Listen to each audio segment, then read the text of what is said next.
Hi, I'm Trish. I was going to make this video tomorrow, but I might as well get it over and done with now. This video is about the preparations I've made prior to going in for my tummy tuck in 2 days' time. I really like to be organised and I panic when I'm not. So some of these preparations you might think are a little bit cray-cray, but this is how I need to be. So, oh, I just thought of something else. I have got, I think everything's organised. Everything is all done. I'll go, now some of this may seem overkill, and I did ask in one of the tummy tuck groups that I'm in, I asked people's opinions, and some people said, oh yeah, I found that really useful, that was a waste of money, overall probably too much, like overkill and whatever. I have, without spending too much money, I have leaned more towards the overkill because I have had major abdominal surgery before. I've had open gallbladder surgery, which is a cut, you know, like that long under my right ribs. Plus I've had 2 caesareans. So I'm no stranger to major abdominal surgery. This surgery that I'm going to be having is going to be even bigger. It's going to be bigger than caesareans. It's going to be much more incisions than what I had with my gallbladder, and I know what my life was like for the first couple of weeks after those surgeries, especially the gallbladder surgeries. It was horrendous, absolutely horrendous. After my gallbladder surgery for, I think it was 3 weeks, I sat in a straight back, like upright, very uncomfortable hospital chair for 3 weeks because I wasn't able to get it low enough to sit on my couches or my recliners that I had at home. That was horrendously uncomfortable for me. I was in terrible, terrible pain, so I didn't want to go through that again. I also, when I had my gallbladder done, had like a frame over the toilet to make the toilet seat higher, and I had grab rails on either side. Without those, I wouldn't have been able to go to the toilet. There is no way that I could have gotten myself on and off that toilet. So I've erred on the side of overkill. So if you are going for a tummy tuck, don't take all of this as gospel as what you need. You may or may not need this. For me, because I've managed to get most of it done pretty cheap, I went ahead and did it. And I'll go over the costs of what everything has cost me as well. I'm very lucky that I've got a very, very good landlord. Let's just say that. So those big things, I'll go through them in how I've listed them down here. Otherwise, I'll forget stuff. First up, after the surgery, I'm going to have a shit ton of medications to take. I'm going to be taking probably 3 or 4 different kinds of painkillers. I'll be taking Tarjan, which is a slow-release endone, probably Panadol, and some form of ibuprofen or some other kind of anti-inflammatory. I know that I will be having those. I will also be having, for at least a little while until my body adjusts, some anti-nausea tablets. I think that's probably all, just size 5 plus all of my regular medications. So what I do is I get myself a basket or a box, you know, a decent sized container, because some of the boxes that tablets come in are quite big, not the endone, they don't give you very many of those at a time. But you know, like the Panadol comes in quite a big box sometimes. So I have myself a little box or a little basket that I can carry with me. I can put it on the bed next to me when I go to bed, and I don't need to worry about rolling over or anything because there's not going to be any of that happening initially. And then when I come out to the lounge room during the day, I can just put it on the couch next to me. There's plenty of room. I've got that whole couch for myself, and none of my cross-stitch stuff will be there because I'm not going to have the brains and concentration to cross-stitch for quite a while. I will also, with that medicine box, have a little notepad where I will write down all the medications I need to take, what the dosage is, and what time I need to take them, because when you're taking opiates like Tarjan and endone, it makes your brain a little bit mushy. I'm not actually too bad. Tramadol, I'm an absolute idiot when I'm on on tramadol. I can't remember what happened 5 minutes ago. Endone, I'm okay. But since I, many years ago, I actually overdosed on tramadol because I forgot I took it and took it again, I always write down my medications and what time I need to take them again. So that will all be written down on my little notebook. I got myself, for my phone, I can charge my phone in the bedroom. The charger's like, it hangs right down next to my bedside table, that's okay. But in the lounge room, the charger plugs into a power board on the floor. So because I don't want to be scrabbling around on the floor to get my charger cord, I got these little hooks. I think it was $2 for a packet of 4 in Kmart, and they just flip open like that and close up. So you just get the charger cord, just so that's a charger cord, and you just put it through there. And I've stuck that onto, I've got like a little bedside table, which sounds a bit weird, but it works for me with all my cross-stitch and puzzles and stuff, next to my couch that is around about level with the top of the arm of my couch. So I've just stuck that, you get these little sticky things, double-sided, stuck that on the side of my coffee table / bedside table, so that I don't have to reach down. The charger cord will be right there all the time. I also have my trusty picker-upper thing, which, I'll be honest, I'll probably be using this more to squeeze my daughter's bum when she goes past than picking up stuff, but that'll still be fun.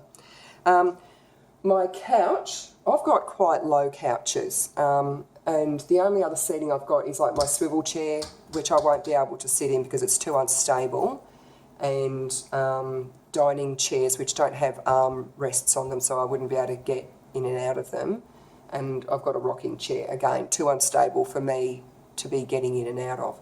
So my local council very kindly came out. I had to see an occupational therapist to discuss with her what surgery I was having and what aids she recommended I get, because my landlord wouldn't approve any alterations or anything like that unless I'd seen an OT and she approved them. So I did all that, and the OT suggested that I get a couch raiser for my couch, and it's just a wooden frame that goes on the floor, and then you put your couch on it. It's like in a little box. So that has lifted my couch up a little bit more, which will make it much easier for me to get in and out of my couch. That cost me $60. Now, and it looks fine. I'm just going to leave it there. It blends in with my flooring quite nicely. That would have cost me less, except that they didn't measure it properly and they made it much too high, so then they had to go away. They came back and got it, took it away, made it smaller, and then brought it back. So if they'd made it the correct height in the first place, it would have cost me less money in materials, but I'm not going to worry about that because $60, it's not that much, and they're letting me, pay it off each fortnight, although I think I've already paid it off. Plus, I also got the OT recommended I get a bed pole. It's just a pole that goes in under your bed, and it just makes it easier for you to get in and out of bed, basically. Now, brand new, they're $60, $50 to $60. I went on eBay and I found one for $30. There's nothing wrong with it. Also, she suggested that I get a frame with a raised toilet seat to go over my toilet, or to hire one because they're very expensive to buy. So I didn't want to hire one. So I again went on eBay and I found this chair thing that goes over a toilet for $10, and I thought, I'm going to get that because even if it's shit, for $10, I'll use it while I'm recovering and then put it out on hard rubbish. So I got that, and there's actually not really anything wrong with it, but because I'm quite wide across the thighs and the hips, I can sit in it. There's plenty of room for me to sit in it, but the arms that go up the sides, they're metal and they are so cold against my skin. So I can only imagine that'll be quite a shock to the system when I'm trying to recover from major surgery.